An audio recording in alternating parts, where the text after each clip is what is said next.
नमस्कार, बहुत स्वागत है आप सभी का। आप देख रहे हैं एबीपी न्यूज। आपके साथ मैं हूं पूजा सचदेवा। नमस्कार, मैं हूं अवधेश और आगे का एजेंडा की शुरुआत करते हैं। सबसे पहले आपको बताते हैं कि आज किन खबरों पर देश की नजर है और क्या हम आपको दिखाने वाले हैं। बिल्कुल, सबसे पहले देखिए बात, अगले साल लोकसभा के चुनाव होने हैं, लेकिन अभी से हलचल तेज है। कांग्रेस के नेता राहुल गांधी कहां से चुनाव लड़ेंगे, इसको लेकर लगातार अलग अलग दावे किए जा रहे हैं। आपको हम बताएंगे कि राहुल कहां से उम्मीदवार बनाए जाने की बात राहुल को कही जा रही है। और 5 राज्यों में होने वाले विधानसभा चुनाव को लेकर बीजेपी ताबड़तोड़ रणनीति बना रही है। आज राजस्थान में 5 राज्यों के बीजेपी विधायकों की बैठक हो रही है, जो जमीनी तैयारियों का जायजा लेंगे। इसी के साथ बात छत्तीसगढ़ विधानसभा चुनाव की भी होगी, जहां पर आज ताल ठोकने केजरीवाल पहुंच रहे हैं। सवाल ये कि छत्तीसगढ़ में केजरीवाल कांग्रेस को चुनौती देंगे या फिर गठबंधन होगा। और बात राजस्थान के अलवर में भीड़ तंत्र के आतंक की भी होगी, जहां पर लकड़ी काटने गए युवक की पीट कर हत्या कर दी गई। बिल्कुल, तो आगे का एजेंडा में आपको बताएंगे कि बिहार के अररिया में पत्रकार की हत्या के केस में अभी तक क्या कार्रवाई हुई है, क्योंकि कानून व्यवस्था को लेकर नीतीश की सरकार एक बार फिर से सवालों के घेरे में है। तो बिल्कुल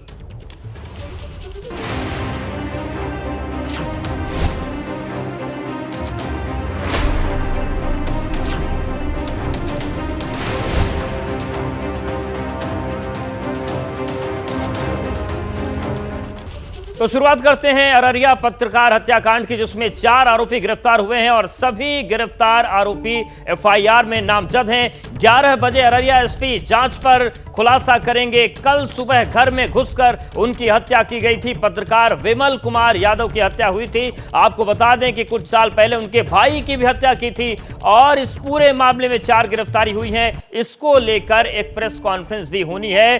तो बिहार में जिस तरीके से पत्रकार की हत्या हुई, पूरी कानून व्यवस्था बिहार की एक बार फिर से सवालों के घेरे में है। बिल्कुल, कई तरह के सवाल नीतीश सरकार की कानून व्यवस्था को लेकर खड़े हो रहे हैं। पत्रकार विमल कुमार यादव की हत्या हुई थी। कल सुबह घर के अंदर घुसकर उनकी हत्या कर दी गई थी। आज 11 बजे अररिया एसपी इस मामले की जांच पर खुलासा करने वाले हैं। आपको यह भी बताएं कि इस पूरे मामले में अभी तक जो कार्रवाई हुई है, उसमें 4 आरोपियों की गिरफ्तारी हो चुकी है और जितने भी गिरफ्तार आरोपी हैं वो एफआईआर में नामजद हैं। 11 बजे कुछ और पहलू इस पूरे मामले को लेकर सामने आएंगे, क्योंकि अररिया एसपी इस पूरे मामले पर खुलासा करेंगे। तो प्रेस कॉन्फ्रेंस के जरिए जब यह खुलासा होगा तो सामने आएगा कि क्या क्या कार्रवाई हुई और कुछ और खुलासे भी सामने आने की उम्मीद है। तो 24 घंटे बाद 4 आरोपी गिरफ्तार हुए हैं और ये वो आरोपी हैं जिनके एफआईआर में नाम दर्ज हैं। और अब इस पूरे मामले पर 11 बजे अररिया एसपी जांच पर खुलासा करने वाले हैं और देखने वाली बात होगी कि क्या खुलासा होता है, क्योंकि कानून व्यवस्था को लेकर गंभीर सवालों के घेरे में इस वक्त बिहार सरकार और बिहार का प्रशासन है।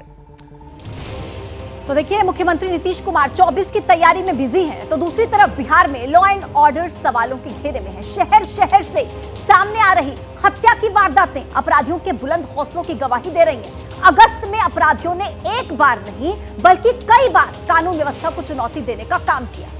तो देखिए, तस्वीरें भी आपको हम दिखा रहे हैं। 6 तस्वीरें। अररिया में 18 अगस्त को पत्रकार का मर्डर हुआ। इसके साथ ही साथ मोतिहारी में हत्या हुई, समस्तीपुर में एसएचओ की हत्या कर दी गई, नालंदा में भी वार्ड पार्षद की हत्या हुई। वहीं अगर हम बात करें नालंदा की तो एक और हत्या हुई वहां पर, और मुंगेर में आईटीसी कर्मचारी की हत्या की गई। तो ये 6 तस्वीरें हैं जो बता रही हैं कि बिहार में किस तरीके से अपराधियों का जो मनोबल है वो बढ़ा हुआ है और उन्होंने बिहार की कानून व्यवस्था को अपने ठेंगे पर रख दिया है।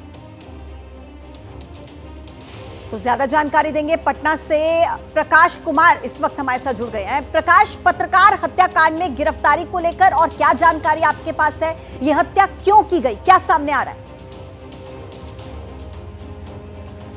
देखिए, आपके चैनल एबीपी न्यूज़ ने ही सबसे पहले ये खबर उठाई थी और बताया था कि किस तरीके से सुबह सुबह एक पत्रकार की हत्या अररिया में कर दी जाती है। लेकिन इसके बाद धीरे धीरे खुलासा होता गया और ये सामने बात आई कि कैसे आपसी रंजिश का भी मामला सामने आया और जिसमें उसके भाई, जो भी पत्रकार हैं, उसके भाई की हत्या 2019 में हुई थी और उसके बाद से जो शख्स जेल से बाहर निकला था उसमें 6 लोगों को नामजद अभियुक्त बनाया गया था, आरोपी को। उसमें से 4 लोगों की गिरफ्तारी हो चुकी है और 2 अभी भी फरार हैं। तो जाहिर है कि जो मामला चल रहा था कि कैसे घर में घुस करके गोली मार दी जाती है। इसको लेकर तमाम सवाल उठाए थे और एबीपी न्यूज़ ने ही सबसे पहले बताया था कि ये हत्या कैसे और क्यों हुई थी। अब जो है ये देखना होगा कि क्या होता है इस मामले में आगे, जब प्रेस कॉन्फ्रेंस करके एसपी खुलासा करेंगे। लेकिन दूसरा सवाल, जो सबसे अहम सवाल है कि पत्रकार की हत्या में जो पुलिस कर रही है वो सामने है, लेकिन समस्तीपुर में जो एक पुलिस वाले की हत्या हुई थी उसमें अब तक क्या हुआ।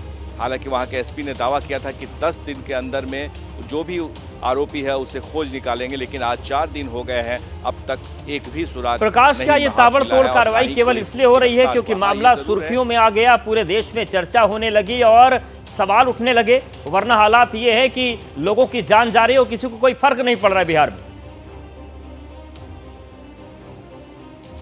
यही मैं कहने जा रहा था कि जब पुलिस वाले ही सुरक्षित नहीं है और पुलिस पर हमला हो जा रहा है, आए दिन ये देखा जा रहा है कि शराब माफिया जो है वो पुलिस वालों पर हमला कर देते हैं। कई बार ऐसा हुआ है कि बुरी तरीके से पुलिस वाले घायल हो जाते हैं। बावजूद इसके इनके जो हौसले हैं अपराधियों के वो बुलंद हैं और आए दिन आप सोच समझ सकते हैं कि कैसे समस्तीपुर में एक पुलिस वाले की हत्या कर दी जाती है और अब तक वो फरार है वो शख्स। हालांकि नालंदा, पटना, समस्तीपुर कई इलाकों में छापेमारी की जा रही है। 2 लोगों को हिरासत में लिया भी गया है, लेकिन अब तक पुलिस इसका खुलासा नहीं कर पा रही है। तो जाहिर है कि बड़ी चुनौती है बिहार में पुलिस। बिल्कुल प्रकाश, हमारे साथ आप बने रहिए। बेहद गंभीर मामला है और एक के बाद एक अपराध की घटनाएं जो हो रही हैं बिहार में, इसको लेकर नीतीश कुमार की पूरी व्यवस्था पर सवाल उठ रहा है। उनकी सरकार सवालों के घेरे में है। वहीं नीतीश कुमार सख्त कार्रवाई की बात कह रहे हैं। थानेदार की भी हत्या अपराधी गौ तस्कर कर रहे हैं। अब गवाह भी मारे जा रहे हैं बिहार में, और पत्रकार जो चौथा स्तंभ है लोकतंत्र का, उनको भी मारने का काम बिहार में अपराधी कर रहे हैं। आपराधिक घटना बढ़ रही है, लेकिन नीतीश कुमार जी आराम से चैन की नींद सो रहे हैं। अभी तक तो आम बिहारियों की हत्याएं हो रही थी, गरीब किसान मजदूरों की हत्याएं हो रही थी, व्यवसायिकों की हत्या हो रही थी, पर आज जिस तरीके से अपराधियों की गोली के शिकार अब अधिकारी होने लग गए हैं, जब उन लोगों की अब हत्या की जा रही है, क्या इस पर भी मुख्यमंत्री नीतीश कुमार जी खामोश रहेंगे? दुख की बात हो तो देख रहा है, कोई किसी के बारे में हुआ है, अभी एक न्यूज आया, तुरंत हमने अधिकारियों को कह दिया कि क्या हुआ है जी, इस तरह से हुआ, हमको बड़ा दुख हुआ। जहाँ तक बिहार की बात है, हादसा और इस तरह का अपराध जहाँ पर भी होगा, मानवता शर्मसार होती है, जिंदगी की कीमत होनी चाहिए। मुझे पूरा विश्वास है कि नीतीश कुमार जी की और तेजस्वी यादव जी की सरकार इस पर पूरी कार्रवाई करेगी। मेरा लेकिन ये जरूर बोलना है कि भाजपा हमलावर हो जाती है जब विपक्षी राज्यों में कुछ होता है। मणिपुर पर आपके मुंह से एक शब्द नहीं निकलता है। हमारे संवाददाता प्रकाश लगातार हमारे साथ जुड़े हुए हैं। प्रकाश, देखिए, हमने अभी 6 तस्वीरें दिखाई थी 6 अगस्त से 18 अगस्त के बीच की। 12 दिनों के अंदर अलग अलग जगहों पर हत्या होती है। एक तरफ हम देख रहे हैं किस तरीके से लोकसभा चुनाव को लेकर नीतीश विपक्ष को एकजुट करने में लगे हैं, और दूसरी तरफ कानून व्यवस्था को लेकर अपने ही राज्य में सवालों के घेरे में है वो। देखिए, ये बात तो सही है कि 24 की जो लोकसभा चुनाव है 24 का, उसको लेकर के तैयारियां तो हो रही हैं, लेकिन जहां तक कानून व्यवस्था की के सवाल पर विपक्ष जो सवाल उठा रहा है, उसमें एक बात सही है कि जिस तरीके से बिहार में पुलिस पर हमला हो रहा है, गवाहों पर हमला हो रहा है, या फिर जो अपराधी हैं वो खुलेआम घूम रहे हैं। जो पहले जो इकबाल नीतीश कुमार का था, जिससे अपराधी भी जो है वो थर्राते थे, आखिर क्या हुआ अचानक जो इस तरह की जो पुलिस पर हमला होना या फिर जो अपराधी हैं वो खुलेआम घूमना, कई सारी ऐसी खबरें आती रहती हैं जिस पर सवाल उठते रह रहे हैं। पर यह देखना होगा कि क्या सरकार इसे चुनौती के रूप में या फिर कैसे इससे निपटती है, ये देखना दिलचस्प होगा। बिल्कुल, और सवाल ये भी उठता है कि जिस राज का हवाला दे देकर सत्ता में नीतीश कुमार आए थे, क्या उस राज की वापसी बिहार में हो रही है? शुक्रिया प्रकाश आपका जानकारी की। और देखिए, राजस्थान के अलवर से खौफनाक वारदात की खबर है। अलवर जिले के बानसूर में भीड़ की पिटाई से एक शख्स की मौत हो गई। वारदात यहां के हरसोरा पुलिस स्टेशन के नारोल गांव की है। मारे गए शख्स का नाम है वसीम। बताया जा रहा है कि वसीम रात को पेड़ों की कटाई करने के लिए पिकअप के साथ निकला और इसकी भनक लगने पर वन विभाग की टीम ने उसका पीछा किया, फिर जेसीबी लगाकर पिकअप गाड़ी को रोक लिया। नारोल गांव के पास इसे रोका गया, जहां पर भीड़ ने वसीम के साथ उसके साथ मौजूद 2 लोगों की भी जमकर पिटाई की और वसीम की भी पिटाई की। तो पिटाई में घायल वसीम को कोटपूतली ले जाते वक्त उसकी मौत हो गई। वसीम के परिजनों ने 13 लोगों के खिलाफ एफआईआर दर्ज कराई है। पुलिस ने अब तक 5 लोगों को हिरासत में लिया है और उनसे पूछताछ की जा रही है। लेकिन सवाल यह है कि भीड़ तंत्र का जो आतंक है वो क्यों सामने आया, और इस तरह की घटना अलवर में पहले भी हो चुकी। भीड़ तंत्र का आतंक देखने को मिला था और वसीम कांड के बाद एक बार फिर से सवाल उठने लगे। SHO हरसोरा को नारोला गांव में कोई मारपीट की इतला मिली थी उसको, गांव में किसी के साथ मारपीट हो रही थी, जिस पर ये पहुंचा वहां पर। तो वहां इसको एक तो मजरूर ज़्यादा था, सीरियस था, 2 और थे साथ में, 3 लोगों को ये लोग वहां से लेके आए और जो मारपीट करने वाले थे वो वहाँ से मौके से भाग गए। एक को रेफ़र किया गया था कोटपुतली में, उसकी इलाज के दौरान डेथ हो गई। कुछ लोगों को हमने हिरासत में भी लिया है रात को, उनसे हमारा अनुसंधान चल रहा है। पुलिस जांच और कार्रवाई की बात कर रही है, वहीं वसीम का परिवार अब इंसाफ की गुहार लगा रहा है। नाम का जो लड़का था ये हरे पेड़ों की कटाई करता है 1-1.5 साल से इधर कोटपुतली एरिया के अंदर, और जो भी पेड़ लेता है सबकी सहमति से ही लेता है। तो ये कल जो है इन्होंने पेड़ की कटाई करी थी मकान के सामने से, तो वो कटाई जब हो गई तो उसको भरने के लिए अपनी दोनों पिकअप लेके गए। इनके कुछ देर बाद तुरंत पीछे वन विभाग की गाड़ी लग गई, जो गाड़ी नंबर भी हमने FIR के अंदर दी हुई है। तो उससे थोड़ा कुछ आगे चलकर एक JCB रोड पर आड़ी लगा दी गई थी। तो उस JCB के अंदर 3-4 आदमी उतरे और वन विभाग की जो जीप थी उसमें से 8 आदमी उतरे और इन्होंने इनको ज़बरदस्ती गाड़ियों में से खींच करके मारना पीटना शुरू कर दिया कि उनके हाथों में धारदार हथियार भी थे, सरिया भी थे, लठ भी थे। हम ये चाहते हैं कि इसमें न्याय होना चाहिए और न्याय के साथ जुल्म होना चाहिए, और नाजायज़ इनको मारा पीटा गया है, नाजायज़ इसका मर्डर किया गया है। तो देखिए, अलवर में जहां पर वसीम की हत्या हुई है वहीं से एबीपी न्यूज संवाददाता मनीष शर्मा की रिपोर्ट देखिए। लकड़ी तस्कर के आरोप में राजस्थान के कोटपुतली जिले में एक युवक की पीट कर हत्या कर दी गई। मामला कोटपुतली जिले के हरसौरा थाने का है और इस वक्त मैं हरसौरा थाने के प्रांगण में ही खड़ा हूँ। आप ये पिकअप वैन देख सकते हैं, यही वो पिकअप वैन थी जिसमें मृतक वसीम तकरीबन 27 साल की उम्र का सवार था, और वन विभाग के कर्मचारियों और ग्रामीणों ने लकड़ी तस्कर समझकर इन लोगों का तकरीबन 15 किलोमीटर तक पीछा किया। हालांकि अगर इस वक्त बात की जाए तो पिकअप में किसी भी तरीके की लकड़ियां नहीं है, क्योंकि गांव वालों ने वन विभाग की टीम के घूमते रहने की बात वसीम और उसके साथियों को कही थी। ये तमाम लोग जंगल से लकड़ियां लाने का काम करते थे, लेकिन रास्ते में ये JCB मशीन लगा करके वन विभाग और ग्रामीणों ने रास्ता रोक दिया पिकअप का, और इस JCB को रोक देने के बाद जब ये गाड़ी आगे नहीं बढ़ पाई, आप दूसरी तरफ ये भी देख सकते हैं कि वन विभाग के कर्मचारियों की ये जीप है और ये तीनों वाहन फिलहाल यहाँ पुलिस ने सीज कर दिए हैं। इस वेन की बात करें तो ये जो पिकअप वेन है इसी में वसीम और उसके 2 साथी सवार थे। जब क्रेन लगाकर इन्हें रोका गया और उसके बाद इनसे पिटाई की गई, आप देख सकते हैं कि ये पिकअप वैन से इन तीनों को निकाला गया था। इसमें एक्सीडेंट के, खून के ये निशानात अभी भी बता रहे हैं कि किस तरीके का मामला हुआ होगा।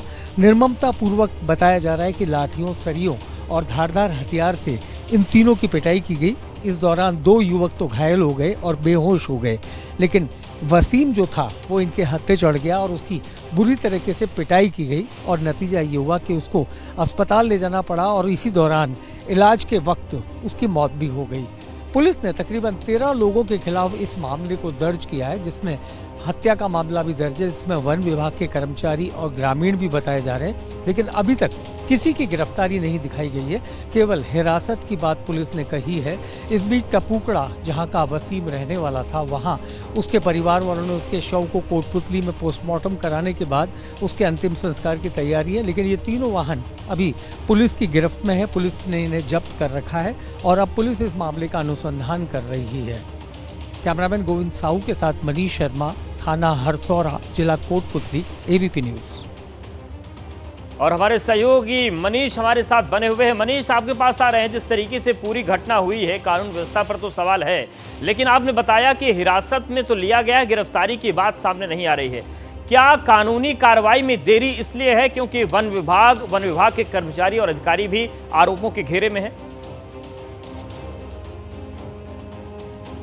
बिल्कुल अवधेश, इस बात से इनकार नहीं किया जा सकता कि वन विभाग के कर्मचारी, और इसका सबसे बड़ा जीता जागता सबूत है वो वन विभाग की जीप जो इस वक्त भी हरसौरा थाने में खड़ी है। गुरुवार की रात की घटना ये बताई जा रही है और तब वसीम अपने साथियों के साथ जंगल में लकड़ियां लेने गया था, जो कि यहाँ पर एक आमतौर पर लोग ऐसा काम करते हैं।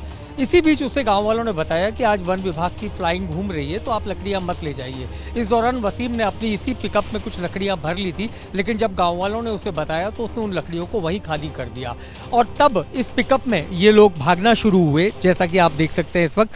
लेकिन तकरीबन 15 किलोमीटर तक वन विभाग की टीम ने वसीम और उसके साथियों का यहाँ से पीछा किया। उसके बाद जब वो रामपुरा गाँव में वहाँ पहुँचे तो वहाँ स्थानीय सहयोग से इस JCB मशीन को लगा दिया गया और रास्ता रोक दिया गया।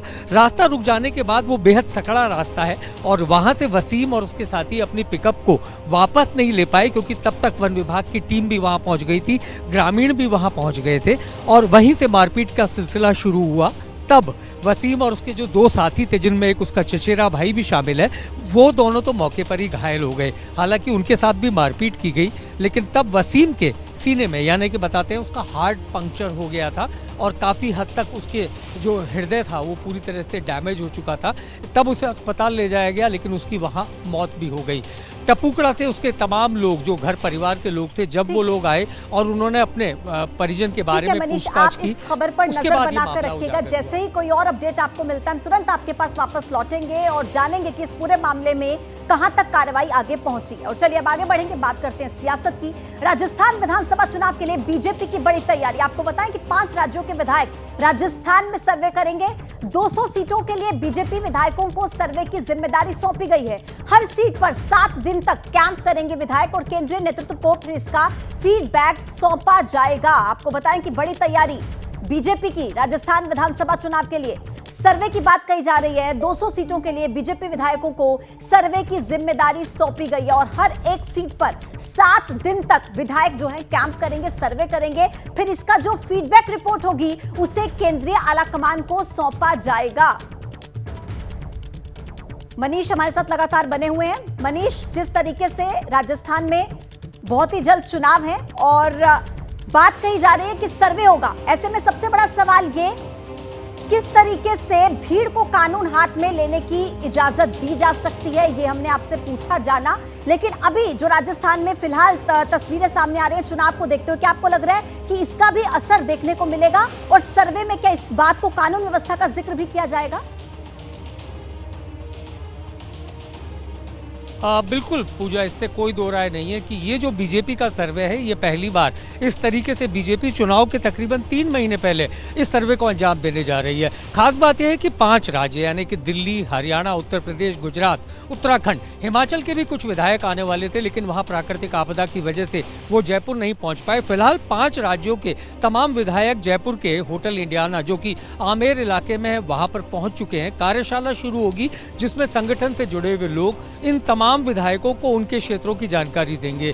आज ही कुछ पर्यवेक्षक जो हैं विधानसभा के, जिन्हें ये जिम्मा दिया जाएगा, वो अपने अपने इलाकों में रवाना होंगे। इन्हें 5 से 7 दिन यानी तकरीबन 1 हफ्ते तक प्रवास करने को कहा गया है। ये वहां पर संभावित प्रत्याशियों की नब्ज टटोलेंगे कि उनकी जीत की संभावना कितनी है, जो अपेक्षित नाम है उनके अलावा जो पिछला चुनाव लड़ चुके, इन तमाम लोगों के बारे में स्थानीय लोगों से, इसके अलावा स्वयंसेवी संगठनों से और व्यापारिक संगठनों से, इन तमाम लोगों से बातचीत करने के बाद ये संभावित प्रत्याशियों की 3 नामों की या 5 नामों की एक पैनल, तो तमाम संभावनाओं को तलाशा जाएगा और सर्वे होगा कि किस तरीके से कौन जमीन पर मजबूत साबित होगा, क्योंकि चुनावी माहौल में सर्वे ही ये तय करता है कि कौन सा प्रत्याशी हमारी पार्टी के लिए बेहतर हो सकता है, क्योंकि मिशन राजस्थान जो है बीजेपी के लिए काफी महत्वपूर्ण। बड़ी खबर आपको दें, राहुल के चुनाव लड़ने पर कांग्रेस में दावों की होड़ लगी है। मणिपुर के कांग्रेस प्रभारी भक्त चरण दास का बड़ा बयान सामने आया। मणिपुर से अगर लड़े तो ऐतिहासिक जीत होगी, भक्त चरण दास का यह बयान। यूपी के प्रदेश अध्यक्ष अजय राय का भी बयान इस पर सामने आया। अमेठी से लड़े चुनाव जिताएगी जनता, ये अजय राय ने कहा। 2019 की गलती सुधार कर 2024 में जनता जिताएगी। तो लोकसभा चुनाव में भले ही अभी देर है, लेकिन कांग्रेस नेताओं में इस दावे की होड़ लगी है कि राहुल गांधी कहां से चुनाव लड़कर बड़ी जीत दर्ज करेंगे। पार्टी के मणिपुर प्रभारी भक्त चरण दास का दावा है कि राहुल गांधी मणिपुर से लड़ेंगे तो जीतेंगे, वहीं अजय राय कह रहे हैं कि अमेठी से भारी जीत होगी। मैं आज के दिन कहता हूँ, आज जाके मणिपुर में लड़ जाएंगे 2 सीटें, तो नीचे लड़े और ऊपर लड़े, दोनों कम्युनिटी में नफरत है भयंकर। किसी के सीट में भी राहुल गांधी जी खड़े हो जाएंगे, उनके प्यार मोहब्बत के संदेश के चलते जीत जाएंगे और किसी भी राज्य में जीत जाएंगे। कि वहाँ की जनता और वहाँ के कार्यकर्ताओं का डिमांड है कि राहुल जी जो हम लोगों से गलतियां इसको हम सुधारेंगे और राहुल गांधी को प्रचंड बहुमत से अमेठी से चुनाव जिताएंगे। पूरी ताकत के साथ एक एक कार्यकर्ता बूथ से लेके, गांव से लेके, शहर से लेके अपनी पूरी ताकत और बेस्ट से बेस्ट परफॉर्मेंस देंगे। तो राहुल गांधी की उम्मीदवारी पर जहां कांग्रेस दावे कर रही, वहीं बीजेपी ने कहा है कि अमेठी में राहुल चुनाव लड़े तो उनकी जमानत जब्त हो जाएगी। बीजेपी नेता आरपी सिंह ने दावा किया, उन्होंने कहा कि राहुल के लिए जमानत बचा पाना भी मुश्किल होगा। अमेठी में अजय राय जो हैं वो बोल रहे हैं, लेकिन उनको हकीकत का पता चल जाएगा अगर चुनाव लड़ गए। राहुल वायनाड से भी चुनाव नहीं लड़ेंगे, ऐसा बीजेपी नेता आरपी सिंह का कहना है।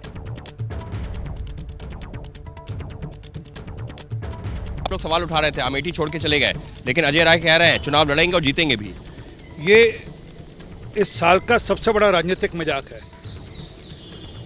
मेरा चैलेंज स्वीकार कर लें, उनको बोलो राहुल गांधी को लड़ाएं जरूर, भागे मत और अपनी जबान पे खड़े रहे। ये ना हो कि कल बोले नहीं मैंने कहा, वो कुछ ऐसे कह दिया। अपनी जबान पे पक्के रहे और राहुल गांधी को अवश्य लड़ाएं। और मेरा ये चैलेंज स्वीकार कर लें और राहुल गांधी की जमानत बचा पाए तो मेरा नाम बदल दे। क्या कि उपहास उड़ा रहे हैं, यूपी की जनता, अमेठी की जनता उनको नकार चुकी है। वो आज स्मृति ईरानी जैसे नेता उनको मिली है जो उनके दिन भर हर चीज़ की चिंता करती है, समाज के हर वर्ग की चिंता करती है। मैं फिर रिपीट करता हूँ, जमानत बच जाए तो मैं राजनीति छोड़ दूंगा। लेकिन सर, आप लोगों को क्यों लगता है कि राहुल गांधी दोबारा वहां से चुनाव नहीं लड़ सकते हैं? हालांकि वायनाड से चुने गए हैं, लेकिन फिर से चुनाव तो लड़ ही सकते हैं ना, सालों से। चुनाव तो लड़ सकते हैं, परंतु फिर भागते हैं ना चुनाव लड़ते हुए।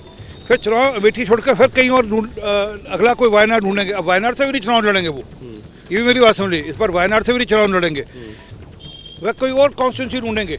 इस बार किसी और राज्य में जाकर कुछ और तमिलनाडु में या किसी और राज्य में जाकर कॉन्स्टिट्यूंसी ढूंढेंगे, परंतु सुनिश्चित अमेठी में तो वो है अपनी जमानत जब्त कराएंगे।